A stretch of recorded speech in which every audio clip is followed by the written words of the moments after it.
Hey everybody, welcome to today's episode of The Firefighting Female. This is my absolute favorite episode because it's a season recap. And first of all, thank you all so much for taking your time to listen to this podcast. I know there's a million podcasts out there, and I really appreciate that you took your time out to listen to this one. So after reviewing all 12 episodes, I've pulled together some of my favorite highlights, and I hope that you find them as great as I found them. So with me today to help review is my good friend, Dr. Suzanna Fitzpatrick. She and I have known each other for many years, and you will see some of her video clips that we've done. We met at Wheaton Rescue Squad and have remained friends and colleagues since then and have grown in many different development paths, but here we still are. 23 years later. 23 years later, and I'm only 29 years old. Anyway, my famous saying. So the first clip is when Dave and I talk about different changes in weight, health. And you've known Dave your whole time too. And he's great because he just says things as it is. So it's funny. One person said to me, in the course of our lifetime, we've known each other 10 pounds heavier and 10 pounds lighter, 20 pounds heavier, 20 pounds later, and we're the same person. So you're really not, though, because you feel different, you act different. If you are fit, if you feel good about yourself, you feel better, you work better. Right. And so, my whole thing with the functional movement concept in the fire rescue emergency services, you have to be able to crawl, kneel, walk, climb. And if you have an abundance where maybe you didn't used to have an abundance, or maybe you're not as strong. And again, as we grow, because my wife does not like say as we age. I don't either. As we grow, our bodies change. And in emergency service work, you have to be physically and mentally prepared to do that. That's right. So you're eating right, you're sleeping right, you're exercising right, you're doing functional fitness. So you're incorporating everything, mind and body, but the weight's not coming off. So what could be going on? Right. Well, let's talk about cortisol. So we've all heard the word cortisol. The stress hormone. Stress hormone. But what it is, it comes from this tiny little adrenal gland on top of the kidneys, and it's our stress hormone, so fight or flight hormone. And we experience this a lot. And if you actually pay attention, you feel it. You feel it release. So if the tones go off, if suddenly you have to drive a piece of apparatus that you're not familiar with and it's a rainy night, if you're on a call and something's not going right or something scary happens, you're going to release cortisol. Even if, somebody just comes up behind you and you just go, whatever, you're releasing it. And the fight or flight response, the release of cortisol, you have the hypothalamus to the pituitary gland to the adrenal gland, and it releases. And I'm not a doctor. I just played one on TV last That's right. But it's not necessarily a bad thing in normal life. The problem is chronic exposure to stress in these positions over a period of time. It just builds up and builds up and builds up, and you can't get rid of it. So you have a tolerance, right? A threat tolerance, a tolerance of that we all go through. And a normal, healthy person, right? You have that fight or flight response, cortisol is released, and within a short period of time after that emergency is over, you kind of go back to normal. And that threshold, that tolerance is back in that framework that you need. Right. So some cortisol release you have to have because it releases glucose to the brain, to the heart, to the large muscles. So that lets you run from the big scary bear, right. Okay? Right. And the brain is fueled by glucose. It's also on the circadian rhythm. So we release more cortisol in the day and less at night. But if you're a shift worker, you're constantly releasing that cortisol, so it's building up. If you don't use the glucose, then what happens? It gets stored as body fat. So that's part of the problem we're seeing. So some cortisol release is amazing, but yeah, it's excess. a superpower generally. It's a great thing. But when, especially like in a position where you're awake at night, like a law enforcement position where you're sitting there in a cruiser, you're on patrol, it completely is opposite from that circadian rhythm. Yep, it derails you completely. So that's one thing that could be a reason for storing extra fat, and cortisol stores it as belly fat too.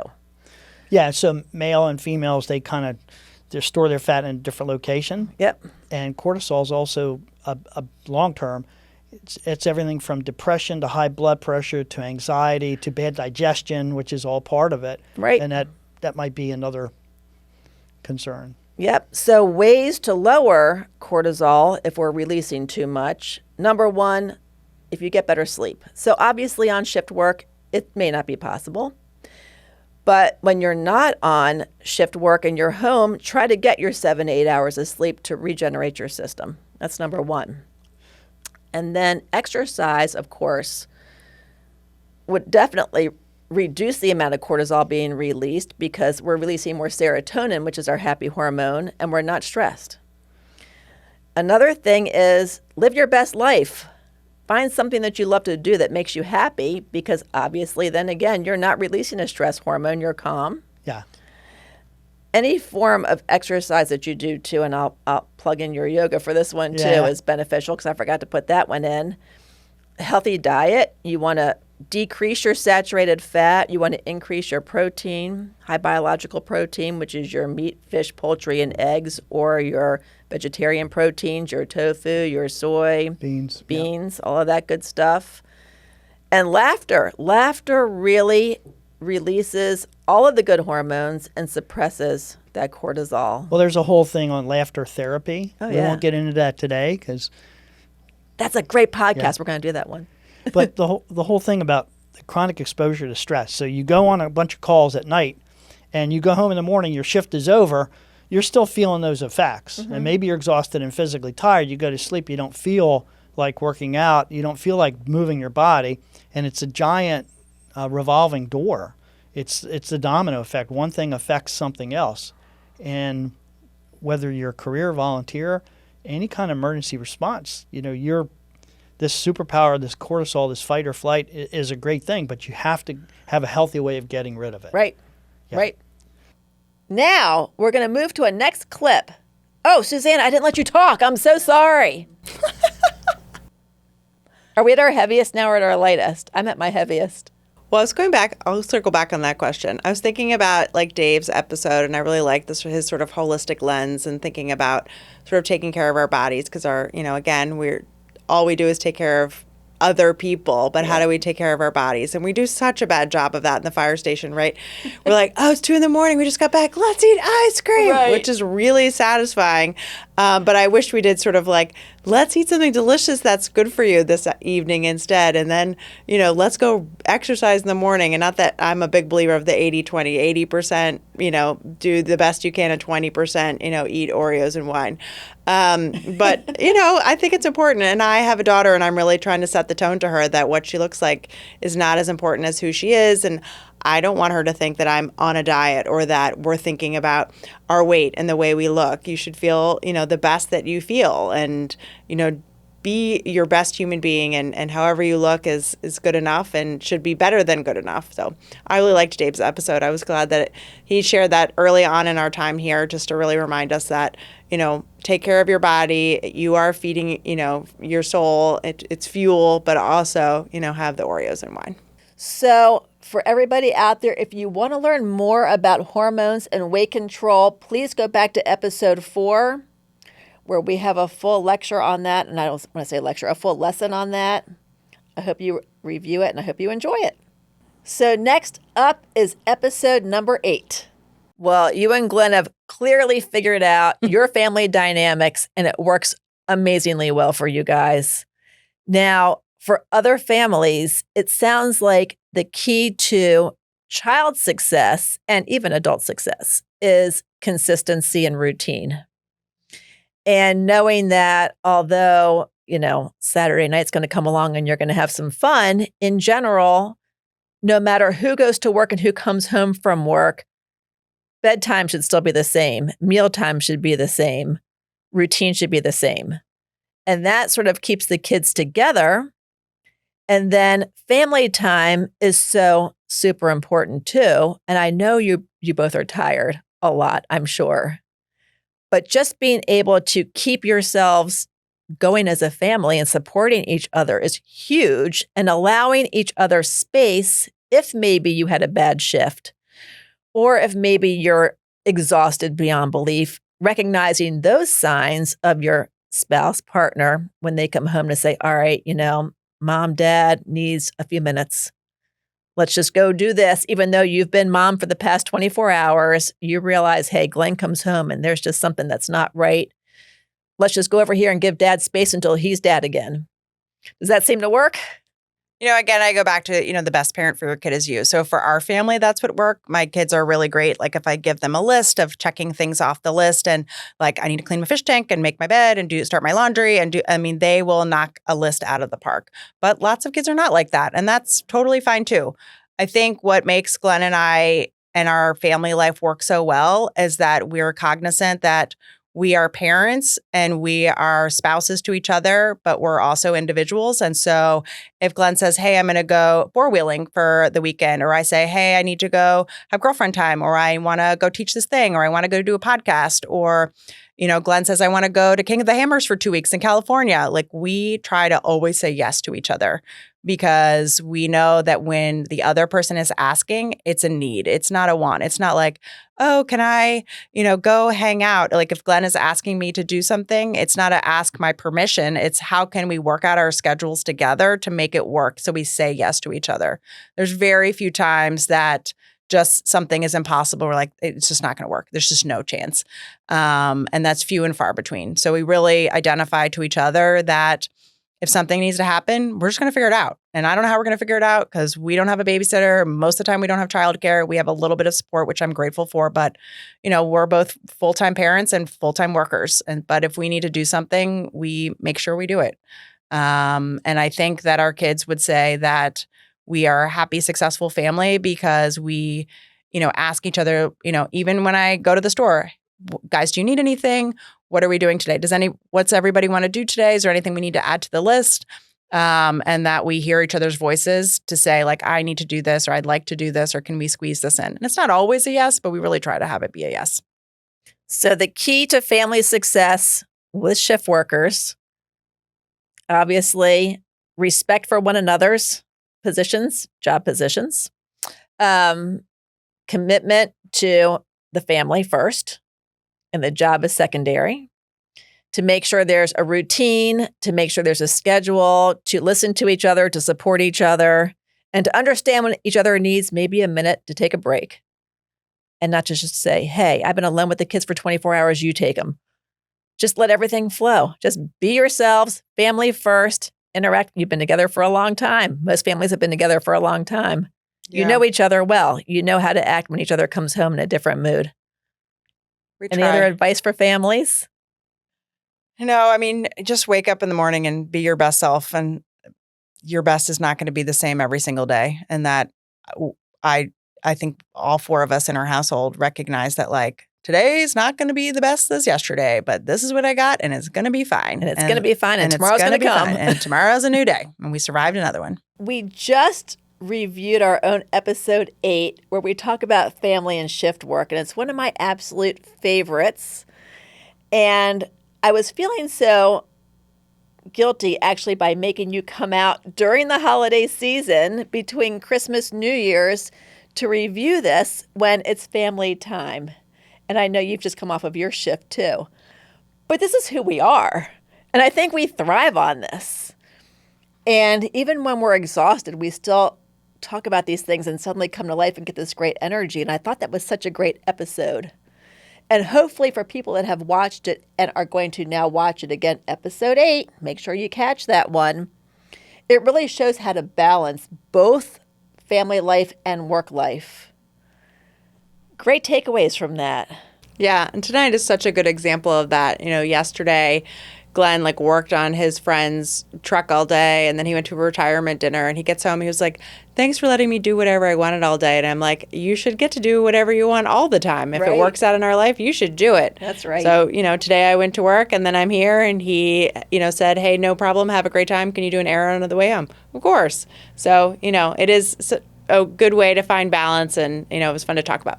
Well, I thank your husband, Glenn, for allowing you to come out tonight. Not allowing you, for just saying, all right, you go be you, and I'll just be here with the kids. All right, Suzanna, next up, we have episode number 9. If you are able to lose a few pounds before the holiday starts, that's great because Our best laid plans oftentimes just don't work. And we can go through this list and we can think, yes, we are going to follow all of these practices. But then guess what? When we're faced with the big meal or the days or the weeks to come and all the food is coming to the firehouse and the baskets are coming to your home, sometimes we just can't control ourselves. Let's face it, we're human. But if we can lose a few pounds, if we need to, prior to the start of the holiday season, that gives a little wiggle room. So if you do gain a few pounds over the holidays, you're back to your baseline. You don't feel horrible. Come the time to make your New Year's intentions or resolutions. And that way you've got a great game plan and you set yourself up for success. Exercise regularly. Be consistent with exercise throughout the year, not just at the holiday time. If we are consistent with exercise, we're going to build muscle. Muscle burns more calories than fat. So even at rest and at sleep, you're burning more calories with the more muscle mass that you have. It also keeps you on a consistent plan because let's face it, the holidays are a very hectic time. And I always say that I absolutely love Christmas, especially in July when Christmas in July starts happening and it's exciting. But when it's actually go time and there's shopping and there's cooking and there's parties and still working and trying to organize things and decorating and whatever we do, even with our own religious practices, it gets busy and we stop exercising. A lot of people just don't do anything in November and December. Anything is better than nothing. Try to remain consistent. Even if you just get up and walk around your block to get some fresh air, clear your head, get a nice reset, do a quick yoga class, everything you can find on YouTube videos to do these types of things, even a quick stretch, a few jumping jacks, wall push-ups, anything you can do to get the blood flowing, regenerate, reset, keeps you consistent. On the day of the holiday, I often see, especially Thanksgiving, there's always turkey trots and I see Santa runs. So on the day of the holiday, you don't have to do a big event such as that. Those are just recommendations that I see, but take the family out for a walk. Take the dog out for a walk. Go visit neighbors when you're bringing over your holiday cookies that you've baked for each other. Spend time outside, get some fresh air, and just keep moving. Because if you start getting the blood flowing and the metabolism going, it will help you to burn off some of that holiday meal. Because there is no worse feeling than knowing you're stuffed, but the food is so good that you can't resist another bite or two or three. And then you sit there and have to unbutton your pants and think to yourself, what did I just do? If you're exercising a little bit, before and after the meal, you may avert those feelings. Be careful of the holiday beverages. It's amazing how many calories are in things that we make, especially eggnog is so high in calorie, even if you're using the low-fat version of it. Starbucks things, Dunkin' Donuts things that they sell. If you look at the calories of the hot chocolates, it's amazing. And then, of course, they make them fancy by adding more whipped cream and more crushed mint and maybe a chocolate drizzle. All of this adds up. Not to say if you love something, don't have it, but don't have it every day. So make that your special treat for your 20% where you're not eating as healthy. So keep that in mind. Holiday beverages really add up. And it's also a time where there's a lot of alcohol around. And we've talked about the alcohol. And the portion sizes for alcohol are 12 ounces of beer, 5 ounces of wine, and 1.5 ounces of spirits. And the recommendation is for men to have no more than 2 drinks a day if you choose to drink, and women no more than 1 drink a day if you choose to drink. A lot of our holiday drinks incorporate alcohol into them too. We used to love going to my neighbor's house where they would have Irish coffee. And that was always a holiday treat we looked forward to. So just be mindful of what you're doing. And as always, your adults, choose wisely. And again, you can use that in your size up. So if you know you're going to choose to have a high calorie beverage, Maybe just have one of your Christmas cookies and not 2 or 3. That's a good tip to be aware of. Watch the holiday drinks. So episode number 9, we talked about tips on how not to gain weight during the holidays. And it's so easy to talk about this, but it's so hard to actually follow the recommended rules. Yeah, how'd it go for you? It didn't go well. Me neither. And it never goes well. The best laid plans just never, ever work. It's okay. Give yourself grace. Tomorrow's a new day. Right. And what I did say at one time, and this is really how you do a reset, instead of thinking to yourself, okay, I've blown it today, and we're going to do it. We're going to do it. Everybody's going to do it. Instead of saying, well, I'm just going to wait until January 1st, and you know that's a day you're going to sit at home. So January 2nd, I'm going to start. You know what? You're not going to wait. You're going to start at the next meal. And how do we do it? I'm just going to give you a quick refresher. You say, okay, I blew it. Big deal. We're going to start from scratch. You take a deep breath, stretch. Get the blood and the oxygen flowing through your body as a complete reset. Drink water and say, okay, I've reset. Don't even think about the past. You can't change it, right? So just move forward. And that's a great way to do a reset. Don't wait 2 weeks. Don't wait a month. Don't wait until your birthday in June. Just do it. Because, like we said, we're all human. We're going to indulge. It's the nature of the beast. And every time I've walked in the firehouse this week, it looks like the midnight buffet on a cruise ship, the chocolate buffet to be exact. I have never seen so much food. And thank you to the wonderful people in our community, because really, food is love, and they're showing their appreciation.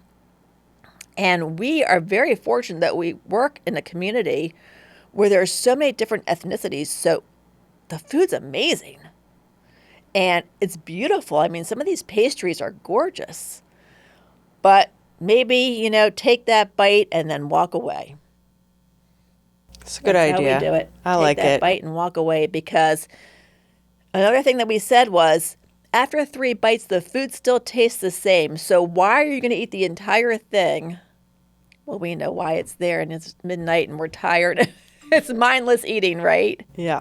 But that's what we do. So please, please, please go back. Make sure you watch episode 9. It's not too late for any of us.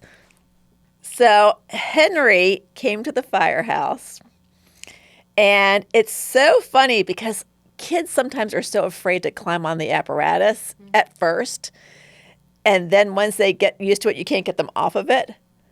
But it's so fun to see what parts of what we do is what the particular child is interested in. And I think Henry's favorite thing was just drawing stick figures on the board.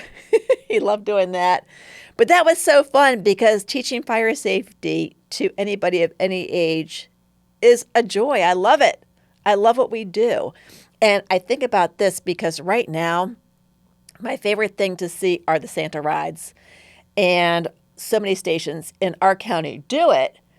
And there is nothing more special than, hearing the sirens coming down the road and seeing the kids running out of the house.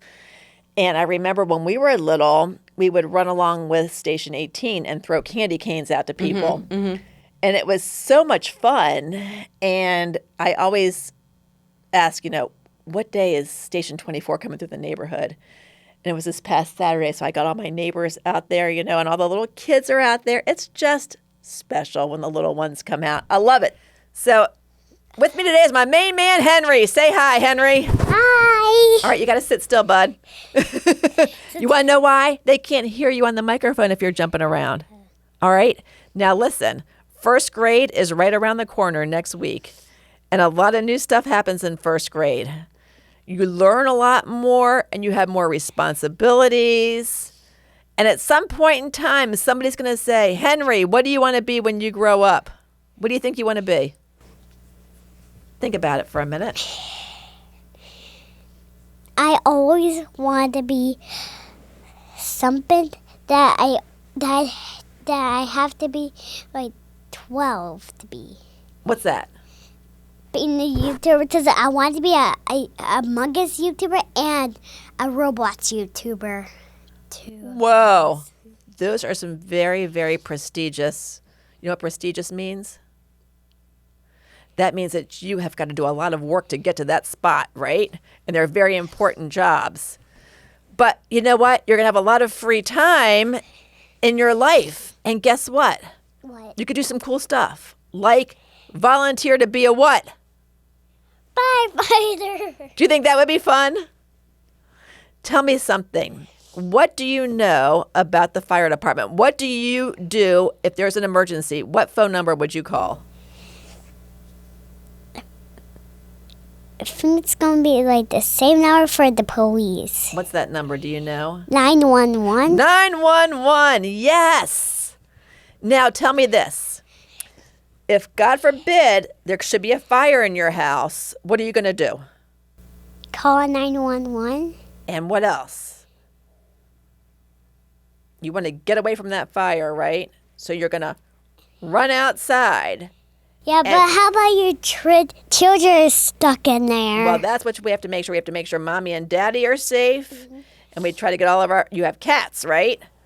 3 of them. We want to make sure the cats are outside too, okay? But they might escape. They might escape because they're going to be scared, Yeah. right? And are you afraid of firefighters when you see them walking up with all their gear? No, because firefighters are nice, right? And they're here to help you. What else, aside from being a firefighter, can somebody do? They can be something called an EMT or a paramedic. And those people help you if you get hurt or if you get sick. So what number do you call to get a paramedic or an EMT? Say something happens to Mommy or Daddy and you have to make a phone call. Who are you going to call? The firefighters. Yep, at the same phone number. And what's that phone number? 911. 911. Have you ever heard of stop, drop, and roll?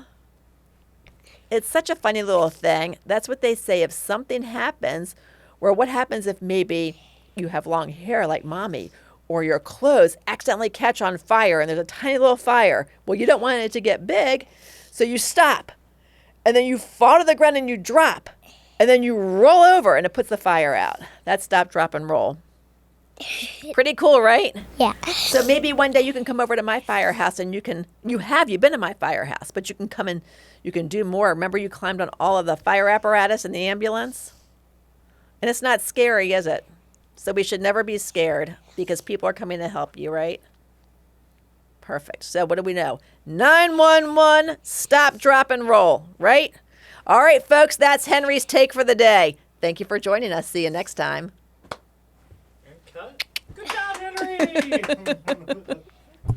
Henry, that was awesome. That's like the best one of the day. Give me a high five for that one, my little energetic buddy. That was the best clip. We got to do more with Henry. We got to get your kids out here. Sure. Oh, how fun. Yeah, that'd be great. So that was awesome. That was our recap of 2023. Thank you all again so much for taking your time to listen. And we've got a lot planned for 2024. Some hints are going to be something that I'm either going to call Lunch and Learn or Learn at Lineup. And it's going to be many, many short 10-minute clips just to educate on everything and anything. We're going to talk about caffeine, hydration, diabetes, cardiovascular disease, gout, GERD, you name it. We're going to bring it up. We're going to talk about it. It's all free of charge. You can play it over and over again. If you get a call during lineup, it's available for you on your entire 24-hour shift and beyond.